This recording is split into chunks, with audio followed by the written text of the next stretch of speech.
D K Shivakumar Narendra Modi ಅವರ ಭೇಟಿಯ ನಡುವೆ ಯಾವ ರೀತಿಯ ಚರ್ಚೆ ಆಗ್ತಿದೆ ಅಂದ್ರೆ ರಾಜ್ಯ ರಾಜಕೀಯದಲ್ಲಿ ಡಿ ಕೆ ಶಿವಕುಮಾರ್ ಮೋದಿ ನಡುವೆ ಒಪ್ಪಂದವಾಯ್ತಾ, ರಾಜ್ಯ ಸರ್ಕಾರದ ಪತನಕ್ಕೆ ಕಾರಣವಾಗತ್ತಾ, ಆ ಒಂದು ಕ್ಲಾರಿಫಿಕೇಶನ್ ಅನ್ನ ಕಾಂಗ್ರೆಸ್ನ ಹೈಕಮಾಂಡ್ ಕೇಳಿತ್ತು. ಅದರಲ್ಲೂ ಕೂಡ ಡಿಸಿಎಂ ಡಿ ಕೆ ಶಿವಕುಮಾರ್ ಅವರೇ, ನೀವು ಯಾವ ಕಾರಣಕ್ಕಾಗಿ ನರೇಂದ್ರ ಮೋದಿ ಅವರನ್ನ ಭೇಟಿ ಆಗ್ತಿದ್ದೀರಿ, ಅದರಲ್ಲೂ ಕೂಡ ಏನು ಕೆಪಿಸಿಸಿ ಅಧ್ಯಕ್ಷರಾಗಿ ಕೆಲಸವನ್ನ ಮಾಡ್ತಾ ಇದ್ದೀರಿ, ಅದರ ಜೊತೆಗೆ ರಾಜ್ಯದ ಉಪಮುಖ್ಯಮಂತ್ರಿಯಾಗಿ ಕೆಲಸವನ್ನ ಮಾಡ್ತಾ ಇದ್ದೀರಿ, ನಿಮಗೆ ನರೇಂದ್ರ ಮೋದಿ ಅವರ ಭೇಟಿಯ ಅವಶ್ಯಕತೆ ಏನಿದೆ?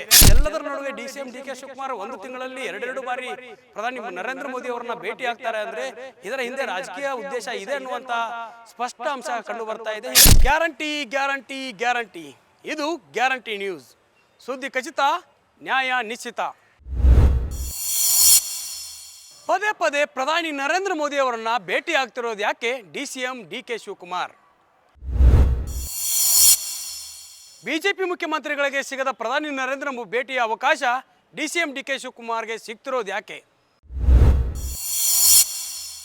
ಬಿಜೆಪಿ ಜೆಡಿಎಸ್ನ ಟಾರ್ಗೆಟ್ ಡಿ ಕೆ ಶಿವಕುಮಾರ್ ಅಲ್ಲವೇ ಅಲ್ಲ, ಸಿಎಂ ಸಿದ್ದರಾಮಯ್ಯ. ರಾಜ್ಯ ರಾಜಕೀಯದಲ್ಲಿ ಭಾರೀ ಸಂಚಲನ ಮೂಡಿಸುತ್ತಿದೆ ಡಿಸಿಎಂ ಡಿ ಕೆ ಶಿವಕುಮಾರ್ ನಡೆ. ಪ್ರಧಾನಿ ನರೇಂದ್ರ ಮೋದಿ ಅವರನ್ನ ಭೇಟಿ ಆಗ್ತಿರುವ ಡಿ ಕೆ ಶಿವಕುಮಾರ್ ಅವರ ನಡೆ ರಾಜ್ಯ ರಾಜಕೀಯದಲ್ಲಿ ಭಾರೀ ಸಂಚಲನವನ್ನು ಮೂಡಿಸ್ತಾ ಇದೆ. ಸಿಎಂ ಸಿದ್ದರಾಮಯ್ಯ ಅವರನ್ನ ಹೊರತುಪಡಿಸಿ ಡಿಸಿಎಂ ಡಿ ಕೆ ಶಿವಕುಮಾರ್ ಎರಡು ಬಾರಿ ಪ್ರಧಾನಿ ನರೇಂದ್ರ ಮೋದಿ ಅವರನ್ನ ಭೇಟಿಯಾಗಿದ್ದಾರೆ.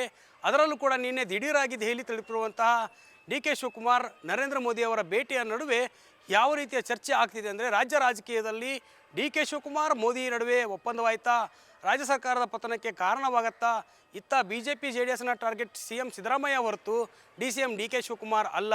ಡಿಸಿಎಂ ಡಿ ಕೆ ಶಿವಕುಮಾರ್ ಮೇಲೆ ಸಾಫ್ಟ್ ಕಾರ್ನರನ್ನು ಪ್ರಧಾನಿ Narendra Modi ತೋರಿಸ್ತಿದ್ದಾರೆ.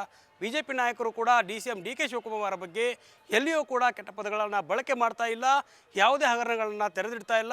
DCM D K Shivakumar ಅವರಿಗೆ ಬೆಂಬಲವನ್ನು ನೀಡ್ತಿದ್ದಾರೆ ಅನ್ನುವಂಥ ಪ್ರಶ್ನೆ ಮೂಡ್ತಾ ಇದೆ. ಈ ಒಂದು ರಾಜ್ಯ ರಾಜಕೀಯದಲ್ಲಿ ಪ್ರಧಾನಿ ನರೇಂದ್ರ ಮೋದಿ ಅವರ ಭೇಟಿ ಸಾಕಷ್ಟು ಸಂಚಲನವನ್ನು ಸೃಷ್ಟಿಸ್ತಾ ಇದೆ. ಬಿಜೆಪಿಯ ಮುಖ್ಯಮಂತ್ರಿಗಳಿಗೆ ಪ್ರಧಾನಿ ನರೇಂದ್ರ ಮೋದಿ ಅವರ ಅವಕಾಶ ಸಿಗಲ್ಲ, ಭೇಟಿಯಾಗುವಂಥ ಅವಕಾಶ ಸಿಗಲ್ಲ. ಅದರಲ್ಲೂ ಕೂಡ ಡಿಸಿಎಂ ಡಿ ಕೆ ಶಿವಕುಮಾರ್ ಕಳೆದ ಒಂದು ತಿಂಗಳಲ್ಲಿ ಎರಡು ಬಾರಿ PM ಪ್ರಧಾನಿಯನ್ನು ಭೇಟಿಯಾಗಿದ್ದಾರೆ. ನರೇಂದ್ರ ಮೋದಿ ಅವರನ್ನು ಭೇಟಿಯಾಗಿ ಸಾಕಷ್ಟು ಚರ್ಚೆಯನ್ನು ನಡೆಸ್ತಿದ್ದಾರೆ. ಈ ಒಂದು ಚರ್ಚೆ ಹಿಂದೆ ರಾಜ್ಯ ಸರ್ಕಾರದ ಪತನದ ಸಂಚು ಇದೆಯಾ ಅನ್ನುವಂಥ ಪ್ರಶ್ನೆ ಮೂಡುವಂಥದ್ದು. ಯಾಕಂತಂದರೆ ಇತ್ತ ಏನು ಮಹಾರಾಷ್ಟ್ರದಲ್ಲಿ 60ಕ್ಕೂ ಹೆಚ್ಚು ಜನ ಕಾಂಗ್ರೆಸ್ಸನ್ನು ತೊರೆದು ಶಿವಸೇನೆಯನ್ನು ಒಡೆದು ಬಿಜೆಪಿಯನ್ನು ಸೇರಿದ್ರು. 60ಕ್ಕೂ ಹೆಚ್ಚು ಜನ ಶಾಸಕರು ಬಿಜೆಪಿಯ ಶಿವಸೇನೆ ಸರ್ಕಾರಕ್ಕೆ ಬೆಂಬಲವನ್ನು ನೀಡಿದರು. ಅದೇ ರೀತಿ ರಾಜ್ಯದಲ್ಲೂ ಕೂಡ ನಡೆಯುತ್ತಾ. ಇತ್ತ ಅಮೆರಿಕ ಪ್ರವಾಸದಲ್ಲಿರುವಂಥ ರಾಹುಲ್ ಗಾಂಧಿ ಅವರನ್ನು ಡಿಸಿಎಂ ಡಿ ಕೆ ಶಿವಕುಮಾರ್ ಭೇಟಿ ಆಗ್ತಾರೆ. ಇತ್ತ ಪ್ರಧಾನಿ ನರೇಂದ್ರ ಮೋದಿ ಅವರನ್ನು ದಿಢೀರಾಗಿ ಭೇಟಿ ಆಗ್ತಾರೆ. ಹೀಗಾಗಿ ಈ ಒಂದು ಏನು ಡಿಸಿಎಂ ಡಿ ಕೆ ಶಿವಕುಮಾರ್ ನಡೆ ಸಾಕಷ್ಟು ಸಂಚಲನವನ್ನು ಮೂಡಿಸ್ತಾ ಇದೆ. ಡಿ ಕೆ ಶಿವಕುಮಾರ್ ನಡೆ ರಾಜ್ಯ ಸರ್ಕಾರದಲ್ಲಿ ಏನು ಕಾಂಗ್ರೆಸ್ ಹೈಕಮಾಂಡ್ಗೆ ಸಾಕಷ್ಟು ಗೊಂದಲಗಳನ್ನು ತಂದಿಡ್ತಾ ಇದೆ. ಅದರಲ್ಲೂ ಕೂಡ ಏನು ಕಳೆದ ಬಾರಿ ನರೇಂದ್ರ ಮೋದಿ ಅವರನ್ನ ಭೇಟಿಯಾಗಿದ್ದರು, ಆ ಒಂದು ಕ್ಲಾರಿಫಿಕೇಷನನ್ನು ಕಾಂಗ್ರೆಸ್ನ ಹೈಕಮಾಂಡ್ ಕೇಳಿತ್ತು. ಅದರಲ್ಲೂ ಕೂಡ ಡಿಸಿಎಂ ಡಿ ಕೆ ಶಿವಕುಮಾರ್ ಅವರೇ, ನೀವು ಯಾವ ಕಾರಣಕ್ಕಾಗಿ ನರೇಂದ್ರ ಮೋದಿ ಅವರನ್ನ ಭೇಟಿ ಆಗ್ತಿದ್ದೀರಿ, ಅದರಲ್ಲೂ ಕೂಡ ಏನು ಕೆಪಿಸಿಸಿ ಅಧ್ಯಕ್ಷರಾಗಿ ಕೆಲಸವನ್ನು ಮಾಡ್ತಾ ಇದ್ದೀರಿ, ಅದರ ಜೊತೆಗೆ ರಾಜ್ಯದ ಉಪಮುಖ್ಯಮಂತ್ರಿಯಾಗಿ ಕೆಲಸವನ್ನು ಮಾಡ್ತಾ ಇದ್ದೀರಿ, ನಿಮಗೆ ನರೇಂದ್ರ ಮೋದಿ ಅವರ ಭೇಟಿಯ ಅವಶ್ಯಕತೆ ಏನಿದೆ? ಅಲ್ಲದೆ ನರೇಂದ್ರ ಮೋದಿಯವರ ಭೇಟಿಗೆ ನಿಮಗೆ ಅವಕಾಶವನ್ನು ಹೇಗೆ ಸಿಕ್ತು ಅನ್ನುವಂಥ ಪ್ರಶ್ನೆಯನ್ನು ಕಾಂಗ್ರೆಸ್ ಹೈಕಮಾಂಡ್ ಮಾಡಿತ್ತು. ಅಲ್ಲದೆ ಕಳೆದ ಒಂದು ವಾರದ ಹಿಂದೆ ಅಮೆರಿಕ ಪ್ರವಾಸವನ್ನು ಕೈಗೊಂಡಿದ್ದರು ಡಿಸಿಎಂ ಡಿ ಕೆ ಶಿವಕುಮಾರ್.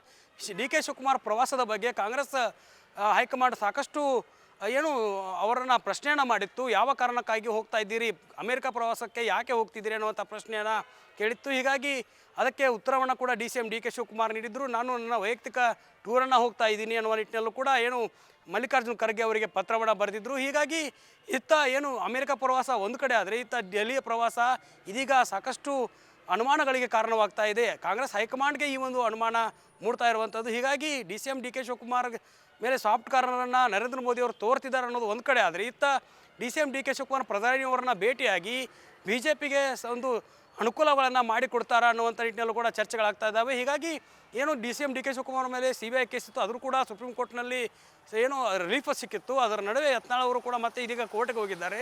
ಹೀಗಾಗಿ ಈ ಒಂದು ಎಲ್ಲ ಅಂಶಗಳ ನಡುವೆ DCM D K Shivakumar Delhi ಪ್ರವಾಸ ಸಾಕಷ್ಟು ಕುತೂಹಲ ಕಾರಣವಾಗ್ತಾ ಇದೆ. ಅದರಲ್ಲೂ ಕೂಡ ಡಿಸಿಎಂ ಯಾವಾಗ ದೆಹಲಿ ಪ್ರವಾಸಕ್ಕೆ ಹೋಗ್ತಾರೆ ಆವಾಗ ಪ್ರಧಾನಿ ನರೇಂದ್ರ ಮೋದಿ ಅವರನ್ನ ಭೇಟಿ ಆಗೋದು, ಅದರ ಜೊತೆಗೆ ರಾಜ್ಯದ ಅಭಿವೃದ್ಧಿ ವಿಚಾರವಾಗಿ ನಾನು ಚರ್ಚೆ ಮಾಡ್ತೀನಿ ಅನ್ನೋ ಹೇಳಿಕೆಗಳನ್ನು ನೀಡ್ತಾರೆ ಹೊರತು ಏನಾಗಿದೆ ಅನ್ನೋದು ಏನಾಗ್ತಿದೆ ಅನ್ನೋದು ಕೂಡ ಸಾಕಷ್ಟು ಚರ್ಚೆಗೆ ಗ್ರಾಸವಾಗ್ತಾ ಇದೆ. ಹೀಗಾಗಿ ಏನು ಬಿ ಜೆ ಪಿ ಕಾಲದಲ್ಲಿ ರಾಜ್ಯದಲ್ಲಿ ಅಧಿಕಾರದಲ್ಲಿದ್ದ ಸಮಯದಲ್ಲಿ ಯಡಿಯೂರಪ್ಪ ಅವರು ಪ್ರಧಾನಿ ನರೇಂದ್ರ ಮೋದಿ ಅವರ ಭೇಟಿಗೆ ಹೋದರೆ ಅವರನ್ನು ಕಾಯಿಸಿ ಹಾಗೆ ಬರಿಗೈಲಿ ಕಳಿಸುವಂಥ ಕೆಲಸವನ್ನು ಪ್ರಧಾನಿ ನರೇಂದ್ರ ಮೋದಿ ಅವರು ಮಾಡಿದರು.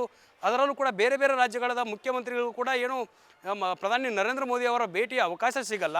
ಇದೆಲ್ಲದರ ನಡುವೆ DCM DK ಶಿವಕುಮಾರ್ ಒಂದು ತಿಂಗಳಲ್ಲಿ ಎರಡೆರಡು ಬಾರಿ ಪ್ರಧಾನಿ ನರೇಂದ್ರ ಮೋದಿ ಅವರನ್ನ ಭೇಟಿ ಆಗ್ತಾರೆ ಅಂದರೆ ಇದರ ಹಿಂದೆ ರಾಜಕೀಯ ಉದ್ದೇಶ ಇದೆ ಅನ್ನುವಂಥ ಸ್ಪಷ್ಟ ಅಂಶ ಕಂಡು ಬರ್ತಾ ಇದೆ. ಹೀಗಾಗಿ DCM DK ಶಿವಕುಮಾರ್ ಮತ್ತು ಪ್ರಧಾನಿ ನರೇಂದ್ರ ಮೋದಿ ನಡುವೆ ನಡೆದಂಥ ಚರ್ಚೆ ಏನು ಅನ್ನೋದನ್ನು ನಾವು ಕಾದು ನೋಡಬೇಕು. ಅದರಲ್ಲೂ ಕೂಡ ರಾಜ್ಯ ರಾಜಕೀಯದಲ್ಲಿ ಯಾವುದೇ ರೀತಿಯ ಬದಲಾವಣೆಗಳಾಗ್ತವೆ, ಯಾವುದಾದ್ರೂ ಬದಲಾವಣೆಗೆ ಈ ಒಂದು ಭೇಟಿಯ ಚರ್ಚೆ ಆಗಿರುತ್ತಲ್ಲ, ಆ ಚರ್ಚೆಯ ಅಂಶಗಳು ಕಾರಣವಾಗುತ್ತಾ ಅನ್ನೋದನ್ನು ನಾವು ಕಾದು ನೋಡಬೇಕಾಗಿದೆ. ಕ್ಯಾಮ್ರಾ ಪರ್ಸನ್ ಪಂಪಾಪತಿ ಜೊತೆ ದುರ್ಗೇಶ್ ನಾಯಕ, guarantee news, Bengaluru. Guarantee news, ಸುದ್ದಿ ಖಚಿತ, ನ್ಯಾಯ ನಿಶ್ಚಿತ.